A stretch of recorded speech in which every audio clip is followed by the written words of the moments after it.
lisons à présent dans les épîtres catholiques, ces documents qui sont un peu à la fin du Nouveau Testament, les lettres de Saint Jean. Il y a 3 lettres de Saint Jean. La première lettre, qui est plus longue que la deuxième et la troisième, et les 3 se situent, de par leur titre même, leur nom, dans la continuité de l'Évangile selon Saint Jean. Il est difficile d'attribuer au même auteur les 2 écrits, les lettres de Saint Jean étant très probablement postérieures à l'écriture de l'Évangile, et déjà dans une communauté qui a reçu l'Évangile, avec des risques d'interprétation qui sont un peu, en tout cas, déviantes, qui ne sont plus conformes. Et d'une certaine manière, cette lettre de Saint Jean, en tout cas surtout cette première lettre de Saint Jean, elle se veut comme un guide de lecture de l'Évangile selon Saint Jean, pour lire correctement l'Évangile. Comment voir ces liens? D'abord dans la manière dont la lettre elle-même est composée. On voit qu'il y a un prologue, et ce prologue résonne un petit peu comme le prologue de l'Évangile. Ce qui était depuis le commencement, ce que nous avons entendu, ce que nous avons vu de nos yeux, ce que nous avons contemplé et que nos mains ont touché du Verbe de vie, nous vous l'annonçons. On voit bien l'insistance déjà dans ce prologue, en écho à l'Évangile, que c'est un commencement, mais que c'est un commencement de la révélation dans le Christ, puisque c'est un témoignage. Et vous voyez que le témoignage insiste sur, je dirais, l'expérience des sens. Ce que nous avons entendu, on commence par ce qui a été entendu, ce qui a été vu, contempler, c'est plus que voir de ses yeux. Contempler, c'est aller au-delà, je dirais d'une certaine manière, de l'extérieur, de l'apparence. C'est quelque part accéder au mystère, que nos mains ont touché.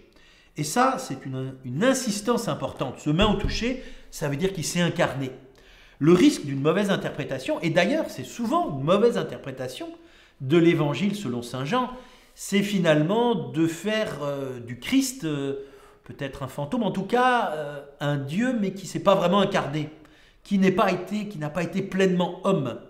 Et cette insistance sur l'incarnation, le Verbe s'est fait chair, eh bien la première lettre de Saint Jean va je dirais, enfoncer le clou. Et on voit comment, dans sa construction, il y a tout un ensemble avec le corps de la lettre, et puis une petite conclusion, il y a un épilogue avec une prière et son exaucement, la mention du péché qui conduit à la mort, le péché mortel.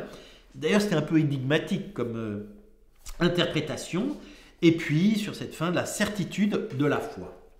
Donc voyons un peu les éléments sur lesquels l'auteur de la première lettre de Saint Jean va insister. Tout d'abord, on l'a vu, ce prologue et cette conclusion font écho à l'Évangile. C'est-à-dire que, d'une certaine manière, c'est presque une invitation à lire l'Évangile avant de lire la première lettre.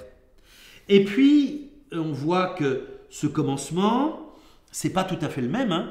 Le commencement dans l'Évangile, c'est le commencement avant la création. Comme le commencement de la Genèse. On voit qu'on va de commencement en commencement, d'une certaine manière, avec la Genèse, l'Évangile selon Saint Jean, et ici la première lettre. Mais là, c'est un nouveau commencement. C'est le commencement dans le Christ. Donc on voit que les mêmes termes sont utilisés, mais avec une signification un peu différente. On voit aussi que le terme du logos, le logos, la parole, ici, la signification sera un petit peu différente, le sens, la signification, le rôle de l'Esprit Saint. Donc on retrouve un certain nombre de termes, mais il faut toujours être attentif que l'interprétation qui est donnée n'est pas forcément exactement la même que dans l'Évangile. D'ailleurs, il n'y a pas de citation explicite dans la première lettre de Saint Jean de l'Évangile. Bien sûr, il peut y avoir des assonances, il peut y avoir des mentions, des allusions, mais pas de citation explicite. En tout cas, il y a une mention explicite d'une crise dans la communauté, qui parle même d'un antichrist. On voit que c'est ce terme, depuis, a été à l'origine de beaucoup d'élucubrations diverses. Mais il faut d'abord voir qui c'est l'antichrist. C'est celui qui s'oppose au Christ et à sa révélation. Ce n'est pas forcément une figure démoniaque de la fin des temps, etc. Même si l'Évangile le dit, mais c'est ces derniers temps dont il peut être fait allusion, ce sont les temps du Christ. c'est cette, je dirais, nouvelle économie du salut, cette nouvelle alliance inaugurée dans la mort et la résurrection du Christ. Donc c'est ce conflit christologique qui est central. Le Christ, vrai Dieu et vrai homme. Et avec les conséquences finalement. On se dit parfois le dogme et la morale, ben, ça n'a rien à voir, etc. Ben là, la première lettre de Saint Jean montre bien qu'une juste conception, je dirais, de la vérité révélée, entraîne un juste comportement éthique. Et là aussi, ce comportement, c'est quoi? C'est celui qui dit qu'il aime Dieu, qui ne voit pas, doit aimer son frère, qu'il voit. Sinon, il est dans le mensonge. Il y a une cohérence.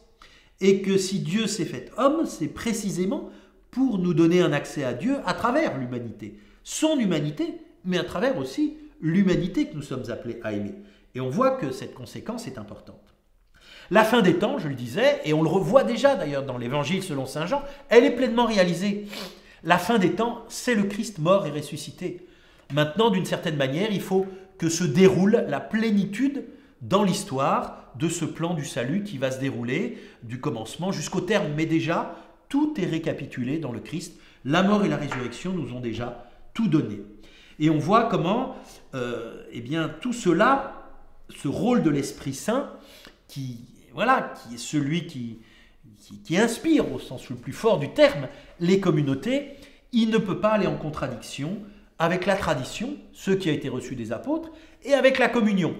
Si, toujours un critère de discernement valable, si l'Esprit Saint divise les uns contre les autres, ou si l'Esprit Saint est opposé à la tradition des apôtres, alors cela ne vient pas de l'Esprit Saint.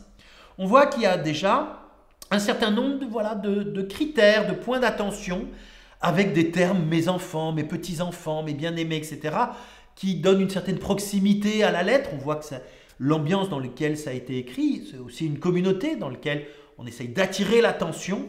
Et on voit qu'il y a finalement une cohérence entre l'Évangile et entre cette première lettre de Saint Jean. Ce guide de lecture qui nous permet aussi d'avoir une direction dans laquelle après s'inscriront tous les conciles, c'est-à-dire toutes ces réunions finalement de ceux qui, à la suite des apôtres, définiront les vérités à croire de l'Église, qui procède aussi de l'Évangile, toute cette tradition qui est transmise de génération en génération, dont on voit déjà un premier maillon de la chaîne avec cette première lettre de Saint Jean. Bonne lecture!